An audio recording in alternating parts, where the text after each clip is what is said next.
kingdom instruction from the book of Joshua. Mga katuruan na kaharian mula po sa aklat ni Josue. Ito po ay tape number 2. So kung kayo po interested sa topic nito, kayo po ay mag-avail sa ating po mga tapes para kayo po ay maka-review sa ating mga tahanan. Okay?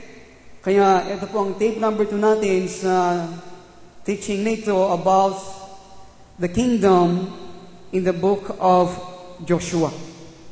Ating pong buksan ng ating mga Biblia. Joshua chapter 1. Tayo po magpasimula sa mga unang mga talata. Pagkamatay ni Moises, sinabi ni Yahweh kay Josue na anak ni Nun at dating kanang kamay ni Moises, patay na ang lingkod kong si Moises. Pahandayin mo ang buong Israel at tumawid kayo ng ilog Jordan patungo sa lupaing ipinagkaloob ko sa inyo. Gaya ng aking pangako kay Moises, ibibigay ko sa inyo ang lahat ng lupaing inyong maabot. Ito magiging hangganan ninyo sa hilaga ang bundok ng Libano, sa timog, ang ilang, sa silangan, ang malaking ilog ng Euphrates, at sa kanluran mula sa lupain ng mga Hiteo hanggang sa dagat ng Mediteraneo. Hindi ka matatalo ni naman habang ikaw ay nabubuhay. Kung paanong sinubaybayan ko si Moises, gayon din ang gagawin ko sa iyo. Hindi kita babayan. So, gaya po ng ating pinag-aralan, base po sa mga talata natin binasa, sinasabi po sa verse 1, pagkamatay ni Moises, sinabi ni Yahweh kay Josue, na anak ni Nun, na dalik kanang kamay ni Moises, patay na ang lingkod kong si Moises. Alam natin, sa punto ito, ang bansang Israel ay nasa dalampasigan na ng ilog Jordan. Handa nang tumawid sa ilog na ito para sakupin ang lupang ipinangako ng Diyos sa kanilang mga ninunok. Sila'y naglakbay sa ilang halos 40 taon for 40 years. So ang ating makikita dito ang pagbabago. Changes or change. Change comes in the kingdom of God at sa mga buhay ng mga tao na may kinalalaman sa kaharian ng Diyos. Ito po yung ating nalaman sa nakaraan na linggo. Ang pagbabago ay dumarating sa kaharian ng Diyos at sa mga taong may kinalalaman sa kaharian ng Diyos. Ang ilan sa atin ay inihahanda ng Diyos sa kanyang kaharian na malapit na dumating sa sanglibutan ito. Katulad po ng bansang Israel, nasanay sila kay Moises. For 40 years, alam natin, pinangunahan sila ni Moises sa ilang. Subalit dumating ang panahon, namatay si Moises. Pagkatapos, ang Panginoon ay nangusap kay Josue na naging lingkod ni Moises. Change is very difficult for human beings to accept. Gaya ng ating nasabi. It is difficult, mahirap na tanggapin ng mga tao ang pagbabago. Kadalasan, it creates fear and what? Resistance. Ito ay lumilikha ng takot at paghadlang kapag mayroong pagbabago na nangyayari sa kanilang mga buhay. Hindi ko na kailangang elaborate ang bagay nito sapagkat araw-araw sa ating mga buhay, tayo ay nakakaroon ng transisyon. Binabago, nagsishift ng gears ang Diyos sa ating mga buhay. Kapag hindi tayo nasanay tayo sa isang bagay na gawin at bigla kang gagawin ng Diyos, ililipat ng Diyos, ikukulong ko ng Diyos, ibibilang ko ng Diyos, nakakaroon ng takot. Minsan paghadlang, pagsuway, resistance sa ginagawa ng Panginoon. Changes are sometimes very painful, gayunpaman, drastic and radical change comes in our hearts and lives. Kinailangan halos 2,000 taon para dalhin po ang Kristiyanong Iglesia doon sa tabi ng dalampasigan ng ilog Jordan. 2,000 taon. From the time of our Lord until now, halos ating masasabi, so to speak, ang Kristiyanong Iglesia ay nakarating sa dalampasigan ng ilog Jordan. Anong sinisimbolize ng ating napag-aralan ng ilog Jordan? It talks about death to self. kamatayan sa ating mga sariling kalooban, and stern obedience to the Father. Mahigpit na pagsunod sa kalooban ng Diyos. Halos 2,000 taon, dito lamang, ngayon lang nakarating ang Kristiyanong Iglesia sa pangkaalatan. Ngayon, nakikilala na kailangan mamatay ang isang Kristiyano kanyang sariling kalooban at sumunod sa Diyos ng buong higpit sa kanyang buong buhay. Para ano po? Para bigyan tayo ng kakayahan para matamo ang spiritual na kapamanan sa ibabaw ng material na sanlilikha. Ito pong dahilan. Hindi pagkakatiwala ng Diyos ang anumang bagay na hindi tayo nasusubok. At ang mga bagay na kanyang nanais na makita sa atin, gaya ng kamatayan sa ating sariling kalooban, at pagsunod sa Kanya, sumunod tayo sa Kanya without anumang maging resulta nito, anumang maging consequence nito, hindi natin papansin. Ang mahalaga para sa atin ay sundin mahigpit ang kalooban ng Diyos. Dito tayo madalas na umaatras, marami sa atin. When we obey the Lord, kailangan may sukli para sa atin. Subalit sa mga taong inihanda ng Diyos sa kasalukuyan, sila'y sumusunod. Hindi dahil meron sila makukuha sa Diyos, sila'y sumusunod dahil alam nila mayroong panukala at tanong Diyos sa kanilang mga buhay na kailangan ito'y makita sa kanilang personalidad at kalooban. Alam natin, malapit nang dumating ang kaharian ng Diyos, ang paghahari ng Diyos dito sa lupa. Ang Panginoong Yesus ngayon ay lumalakad sa kasalukuyan sa gitna ng mga gintong kandelero. Ang gintong kandelero speaks about the Christian churches. Siya ngayon lumalakad sa gitna ng mga kandelero para may handa tayo para sa mga critical na mga tungkulin natin kung gagampanan sa sukdulan ng kapanahunan na ito. At sa instalasyon ng kaharian ng Diyos sa ibabaw ng lupa. Moses is dead. We are in a new day. Tayo po'y nasa bagong kapanahunan. May plano ang Diyos sa kasalukuyan. Okay? Meron siyang plano. Hindi po siya gaya natin na gumagapang minsan para malaman at ay gumagawa na, hindi pa natin nalalaman ang ating mga plano at layunin. Subalit alam ng Diyos ang kanyang ginagawa at meron siyang plano sa kasalukuyan. Kanyang dadalhin ang ebanghelyo ng kaharian sa bawat nilikha. Ito po ang laman ng kanyang puso. Ang ebanghelyo ng kaharian. Hindi ebanghelyo natin nakagisnan. Okay? Ang ebanghelyo ng kaharian ng Diyos na ngayon ay inyong nadidinig. Moses is dead. It is true. But now, God will speak to Joshua. Ang Diyos ay magsasalita kay Josue. May sinagawa ang sa aspekto na gawain ng kaharian ng Diyos sa pamagitan ni Moises. At ibang aspekto naman ng gawain sa kaharian ng Diyos sa pamagitan ni Josue. Moses symbolized our Lord Jesus bilang maamo at maginoong pastol. Sinisimbolo ni Moises ang Panginoong Jesus bilang maamo at maginoong pastol who calls His people out of Egypt. Ngayon, dahil patay na si Moses, ngayon si Joshua ay kumakatawan sa Panginoong Jesus bilang commander-in-chief. Siya'y mangunguna sa kanyang bayan sa paglipat sa Ilog Jordan into the battle against the enemy and then divides to them their inheritance. Siya ang ginagawa ng Diyos para paghati-hatiin ang lupang ipinangako ng Diyos sa bansang Israel. At ano po sinabi sa Joshua chapter 3 or chapter 1 verse 3? Verse 3. Gaya ng ating pangako kay Moises, sabi ng Diyos, ibibigay ko sa inyo ang lahat ng lupain inyong maabot.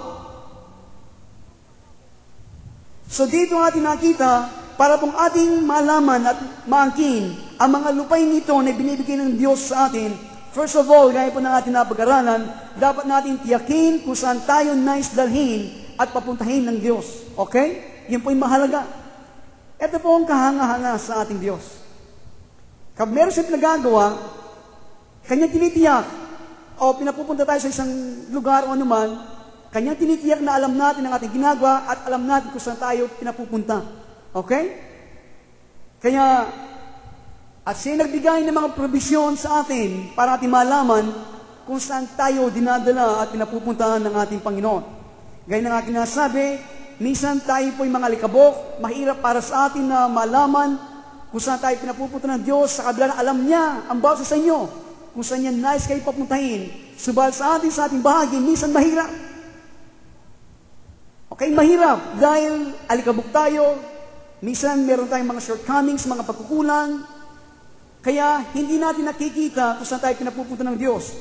Kaya ito pa mga kaparaanan para ating malaman kung saan tayo pinapupunta ng Diyos, anong lupain na dapat nating angkinin o binibigay ng Diyos sa atin. Kailangan tayong maghintay sa Kanya.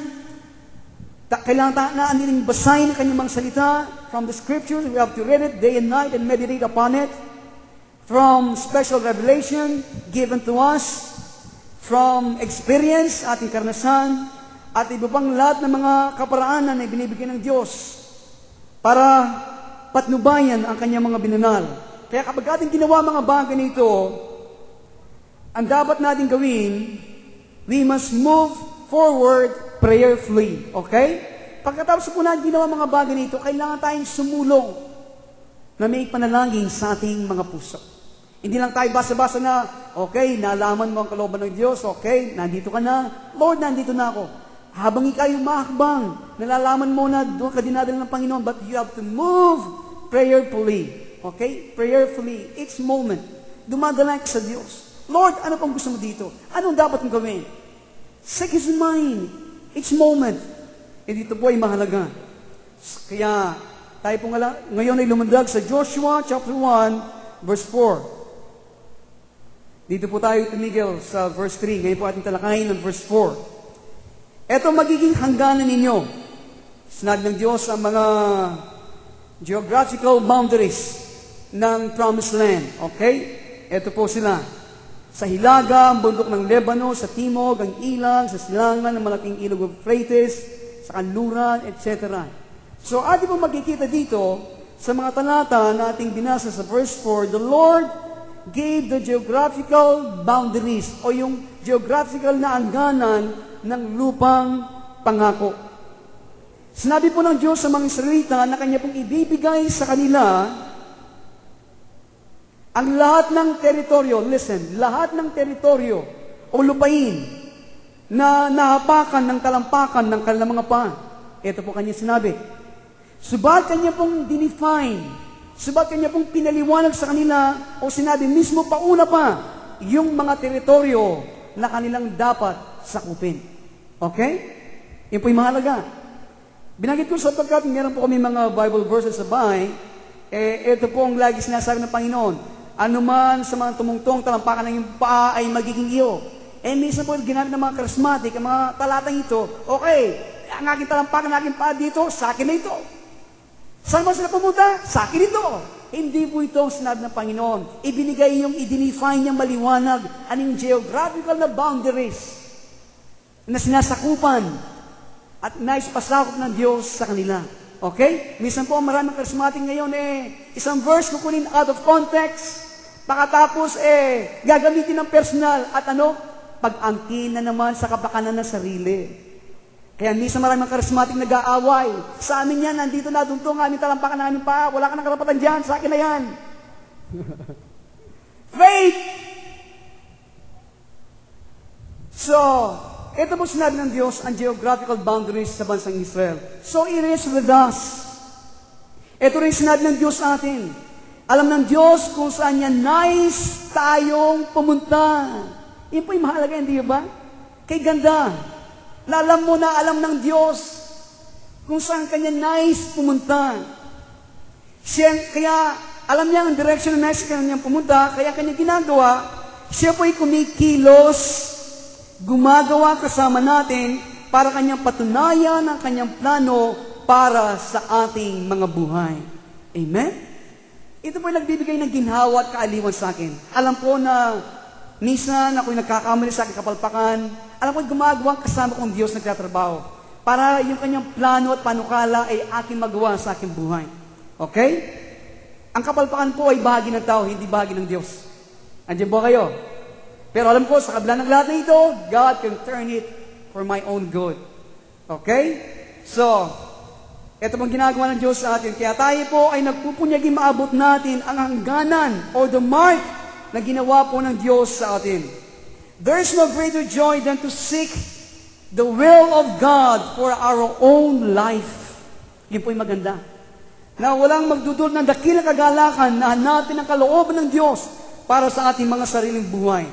Abang ating pong ginagawa na ang bagay nito na hinahanap natin ang kalooban ng Diyos para sa ating mga buhay, ang gagawin po ng Diyos sa atin, ibibigyan tayo ng Diyos ng sapat na pananampalataya para ating pong ma-accomplish, para ating pong ating magawa yung mga bagay kung saan tayo tinawag ng ating Diyos. Amen? Abang tayo naman ay sumusulong, ang ating namang mga mata ay nakatingin doon sa itaas, doon sa kalwalatian na higitan pa ang lahat na pwede nating kayang isipin at hingin sa Diyos. Yun po sana ang ating ginagawa. Abang tayo ay naghahanap sa kalooban ng Diyos, ang mga mata ay nakatingin doon sa kalwalatian ng Diyos. At ang kalwalatian na yan ay higitan pa sa lahat ng ating hihingin at isipin. Maliwanag po na inilarawan sa atin o pinaliwanag ng Diyos ang lupang pangako ng mga Hudyo. But ang tanong, what about the members of the body of Messiah? Sa atin po, pinaliwanag na mabuti kung ano itong mga lupang ipinangako ng Diyos kanila. Sa atin kaya, bilang membro ng katawan ng Mesiyas, ano po itong lupang pangako natin? What is our land of promise? Ito ba yung nagpas na sa inyo kaisipan?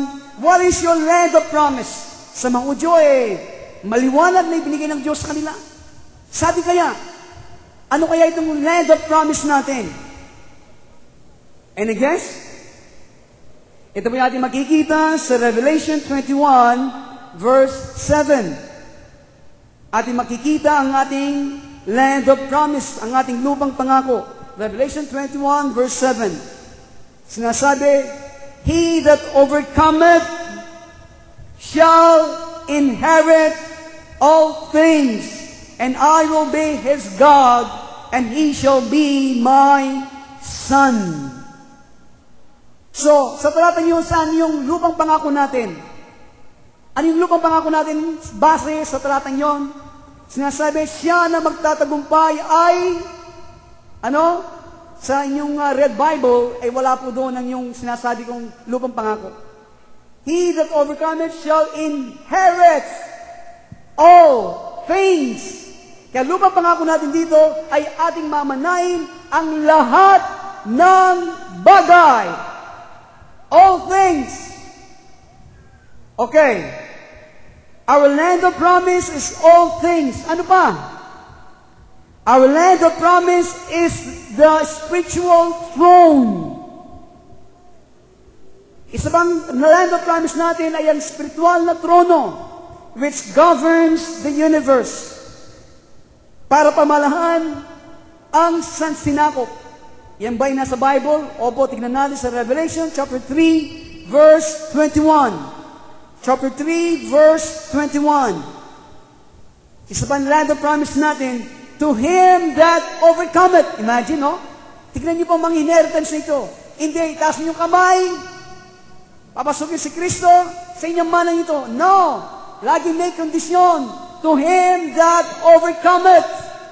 Siya na magtatagumpay, will I grant to sit with me in my throne, even as I also overcame and am sit down with my Father in His throne.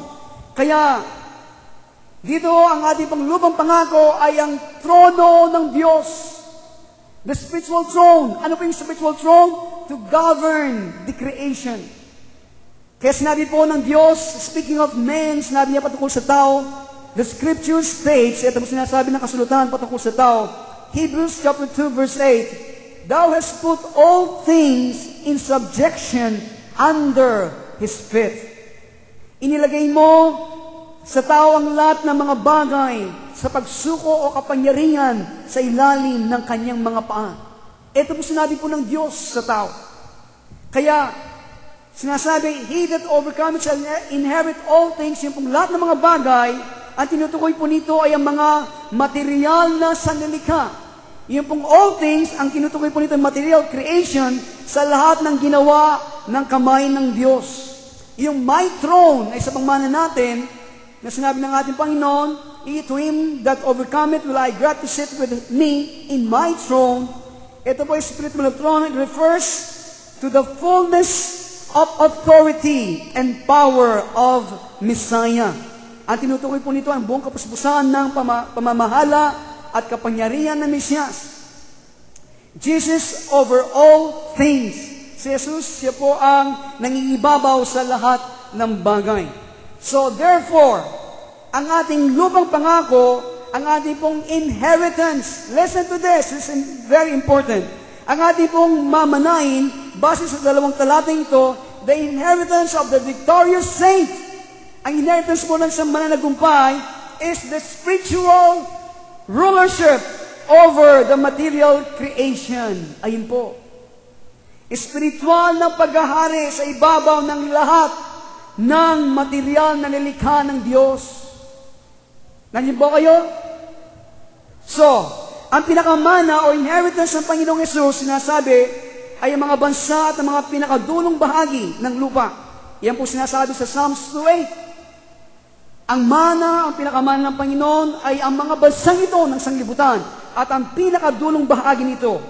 So, ang pinakamana naman ng mga banal, since sila po ay kasamang tagapagmana, co-heirs ng Mesiyas, ay ang mga bansa din at ang dulong bahagi ng lupa. Nandiyan ba kayo? This is the gospel of the kingdom. Okay? So, ang kasalutan, ibinibigay po ang pamamahala, ang kapangyarihan sa tao, sa ibabaw ng lahat ng gawain o ginawa ng kamay ng Diyos. Nasa Bible pa ba yan? Tignan po natin sa Hebrews o sa Psalm. Mga Awit, Kapitulo 8. Tignan po natin. Psalms has no chapter. Psalm 8, verses 4 to 6. Mga Awit, Ika-8, tignan po natin, mga talatang 4 hanggang 6. Kay ba nandiyan pa? Okay. This is very important natin po malaman ng mga bagay nito. Ano ang tao upang iyong alalahanin? Ay ano nga siya ng iyong luningning at kadakilan? Pinamahala mo sa buong daigdig at sa lahat ng bagay, malaki at maliit. Mga baka, tupat, hayop na mabangis. At lahat ng ibong nasa impapawid at maging sa isda sa ilalim ng tubig.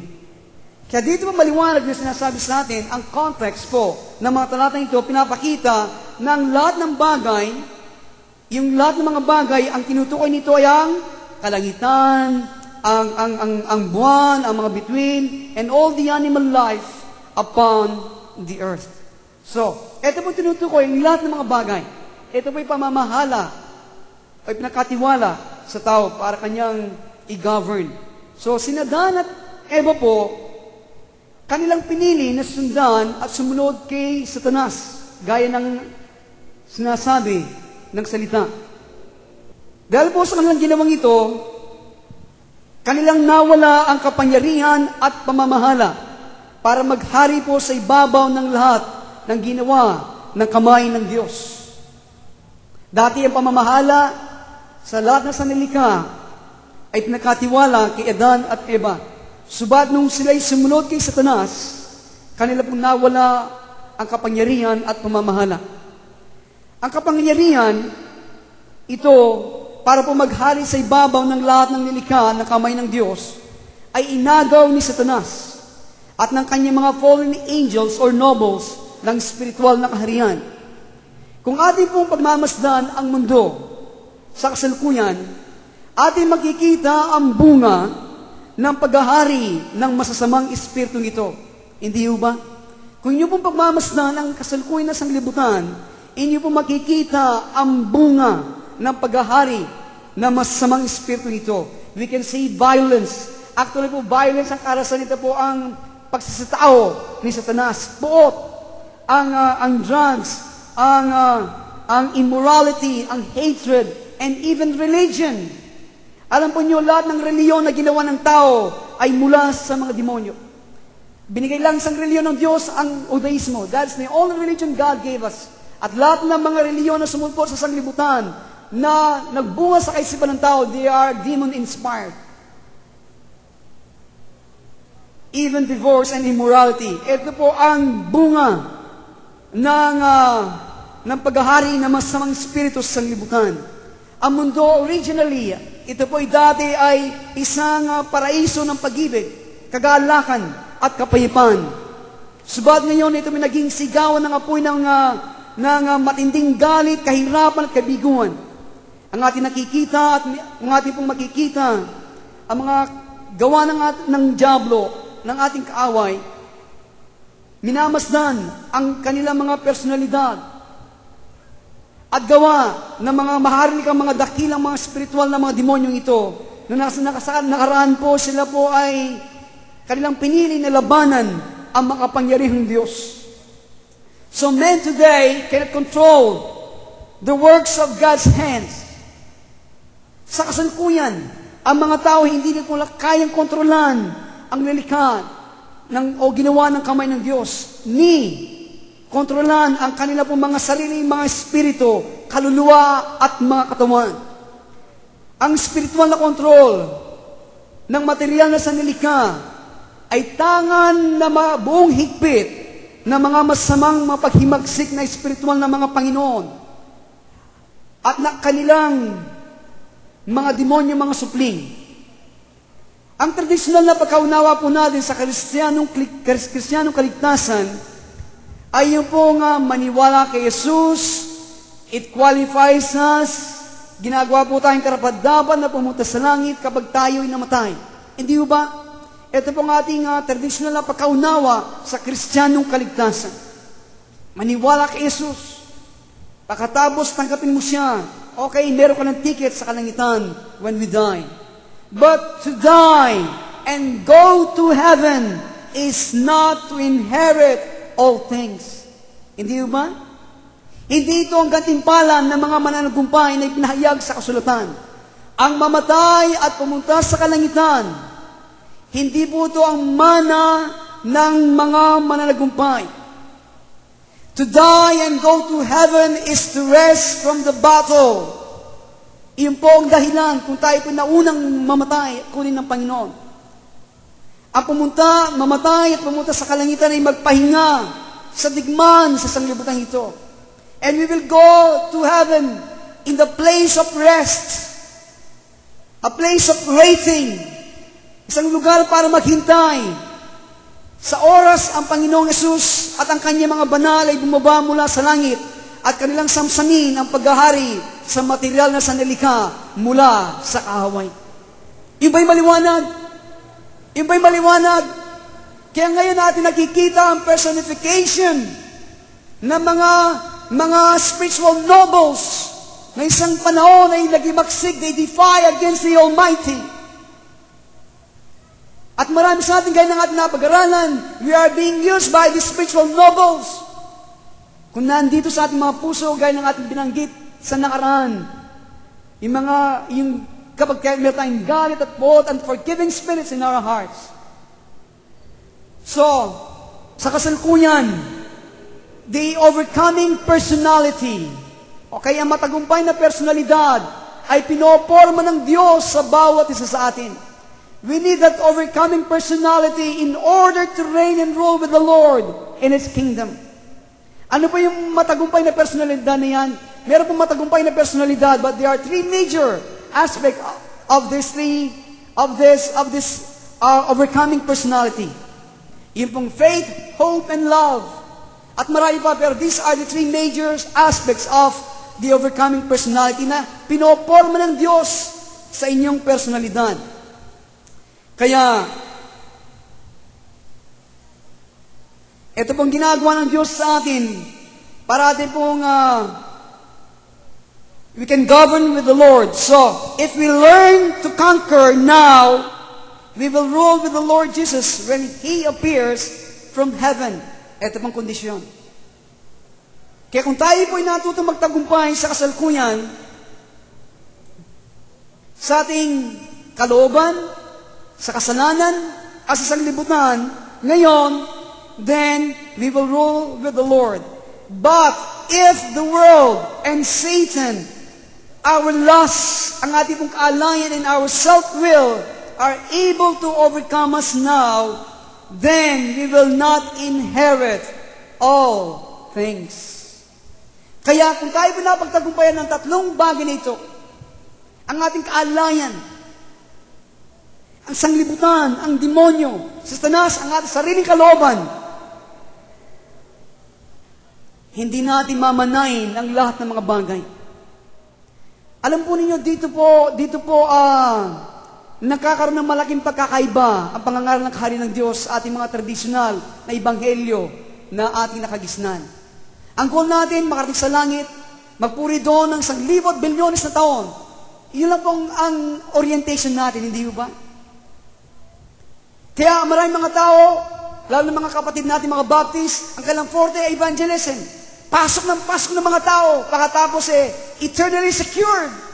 Tinanggap mo, Panginoon, anak ka niya, hindi ka na mapapahamak dahil tinanggap mo na siya, anumang inyong gawin. See? Sapagat ang pananaw nila sa kaligtasan, makarating lamang sa langit.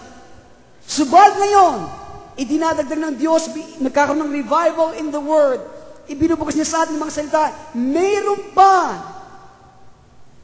pa na ipinaabot ng Diyos higit pa sa kalangitan sa atin.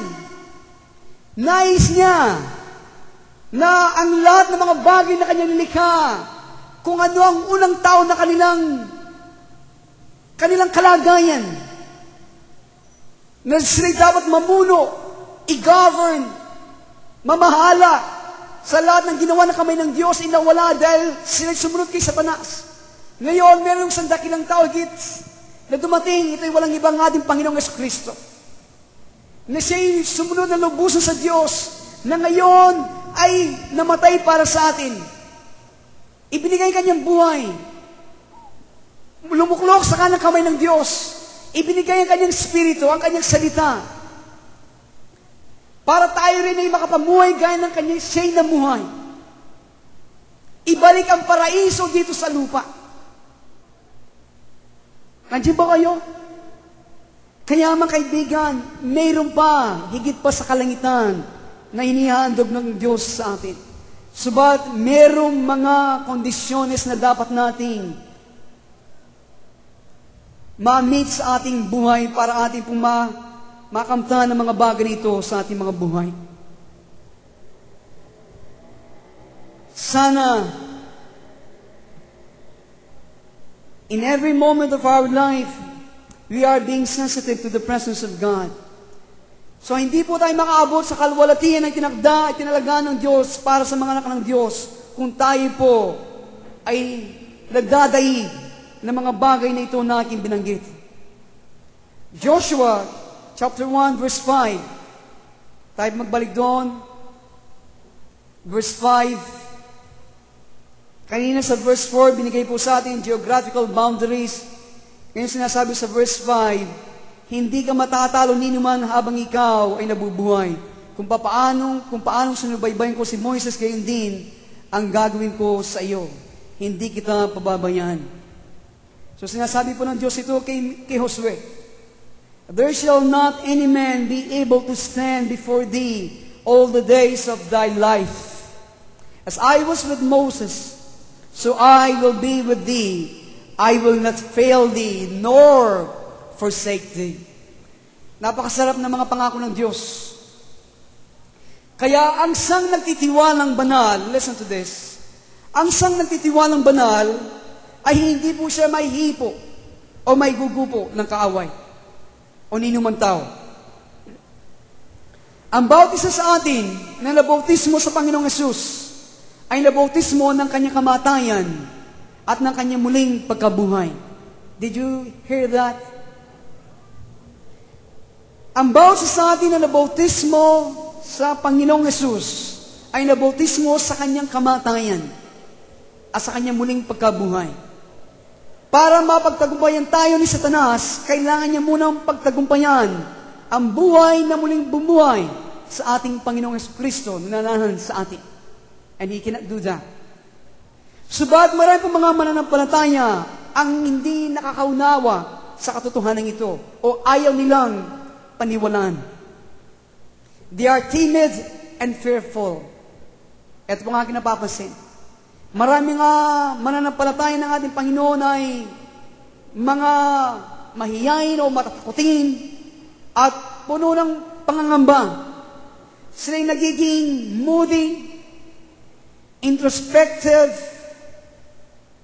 pinaintulutan ng kanilang mga sarili na matali ng mga oppressive or lustful spirits. They permit Satan to overcome them. Even sometimes na pastors and workers are doing this. Maraming mga mananampalataya, sila po ay nagiging moody, nagiging sumpungin, malungkutin, introspective, laging tinitignan ng sarili. Pagkatapos pagsumbat ng kaaway, they cannot forgive themselves. They cannot go on with God. They cannot pick themselves. Kaya madalas, ito po nangyayari, pinaintulutan natin ang kanilang sarili na matali sa mga malupit at masakim at maalay na mga spirito nito sa ating mga buhay. Ating pinaintulutan si Satanas na tayo ay kanyang pagtagumpayan. Kaya, ano po sinasabi ng Biblia? Faith is the victory which overcomes the world. Hindi ba? Ang pananampalataya.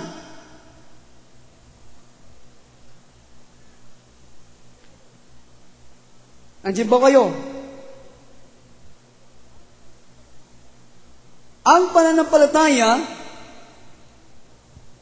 ang siyang pong nagbibigay ng tagumpay sa mga banal. Ang pagtatagumpay na dumadaig sa sanglibutan.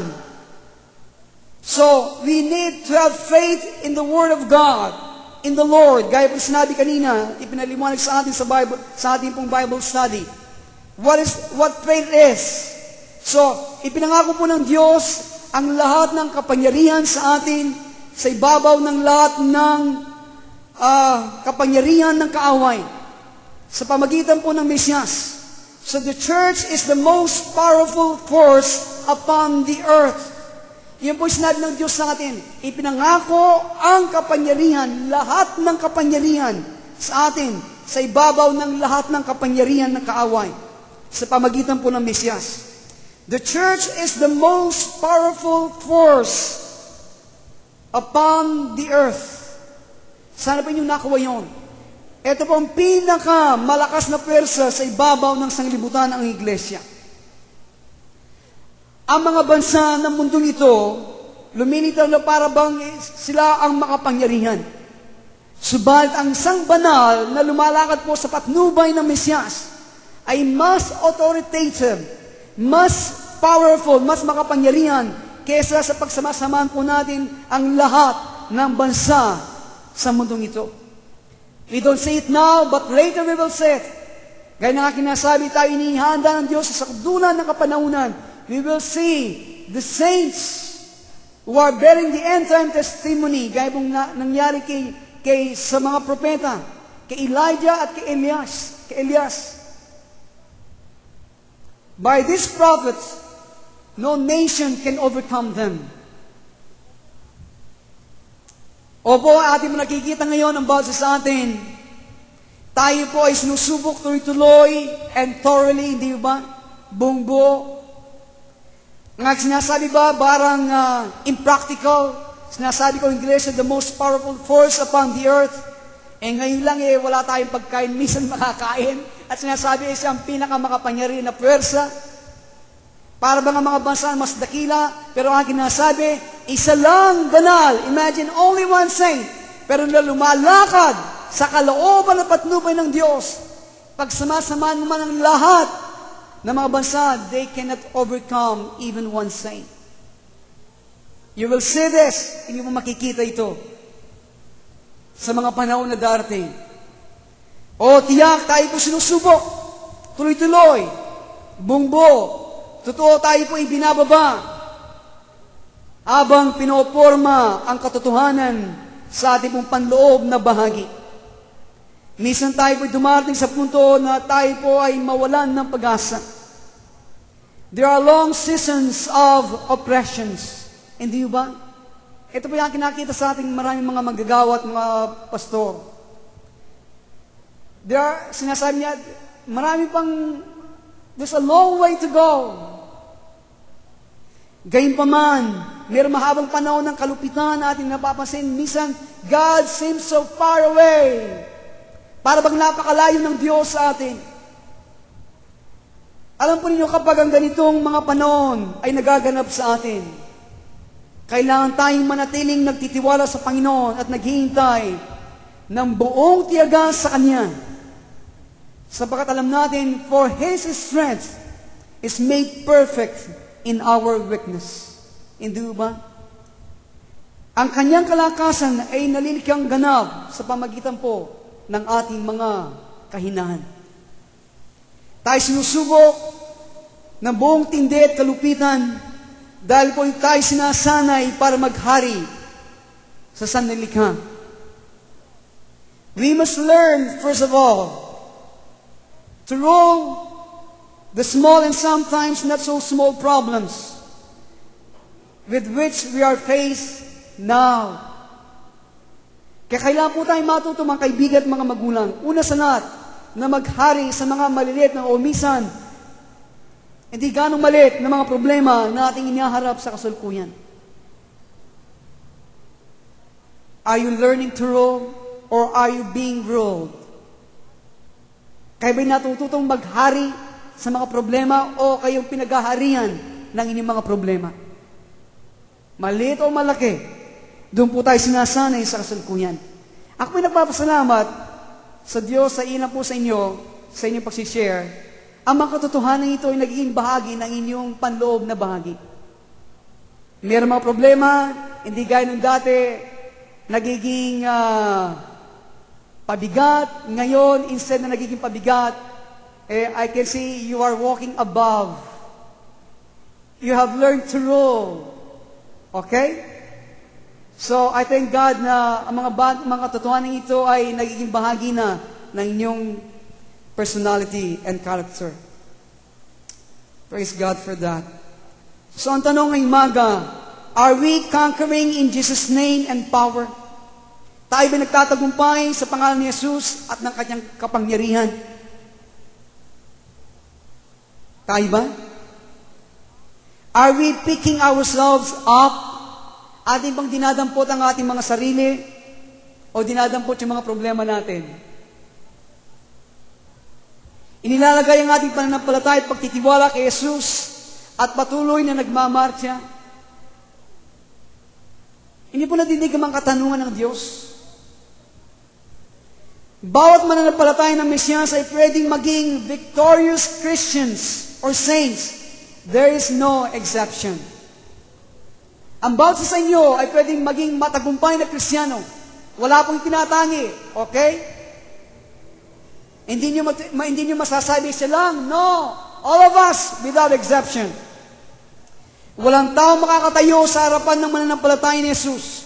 Walang makatatalo sa Kanya kapag siya'y sumusunod sa Panginoon.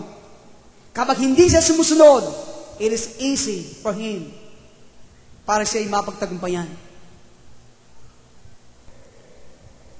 Subalit po kapag may lumilitaw na hadlang or balakid, ito po'y dahil ang may ginagawa po ang Diyos sa isang banal o kaya sa pangyayaring iyon o in that circumstances.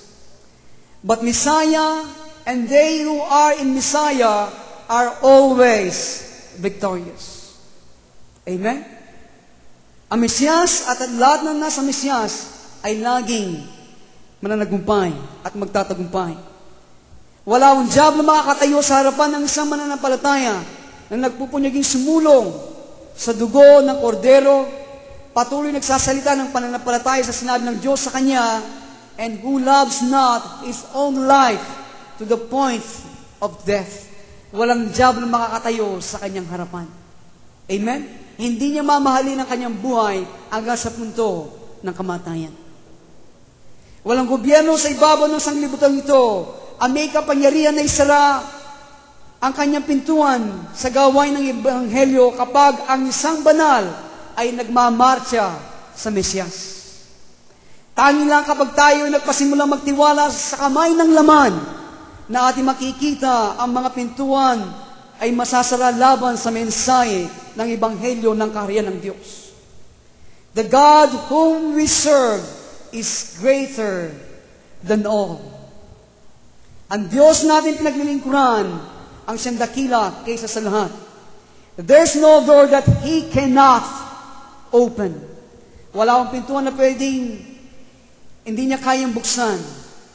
Hindi bibiguin o pababayaan ng Diyos ang isang banal na gumagawa ng kanyang kalooban. Ito po yung kinakita at nasaksihan ng aking sariling buhay. Hindi bibiguin o pababayaan ng Diyos ang isang banal na gumagawa ng kanyang kalooban. Ang digma na gaganap sa ibabaw ng mundong ito ay magiging tunay na magiging matindi at mahirap. Minsan tayo po ay kakailanganin na maghintay sa Panginoon na mga taon, mga nakakapagod na taon, abang ang katiyagan, as patience work is perfect work in us. Subat sa ganito po mga panahon, ang ating pananampalataya, kanya pong pananatili, ang kanyang hawak doon sa Diyos na hindi niya nakikita. May nihanda ang Diyos sa kanya ng kagalakan, pagpapala para sa atin na hindi pa natin nakita at nadinig o na-imagine. Ang Diyos ang ating pag-asa at hindi siya magbabago. Sapagkat kanya pong binihisan o dinamitahan ng kanyang sarili ng katapatan or faithfulness bilang kanyang kasautan. So, this is the God that we serve. Kaya mga kaibigan at mga magulang, sinabi po ng Diyos sa mga bagay nito, siya ang ating pag-asa. At meron siyang inihanda sa atin na pagpapala at kagalakan na hindi pa natin nakita o nadinig o na-imagine. We thank God for that. So at this point, sana po, nangusap ang Diyos sa atin. Ano kayang sinabi ng Diyos sa inyo sa atin sa punto nito? Go on with the Lord. Go on with the Lord. Amen? Tayo pong lahat ay manalangin.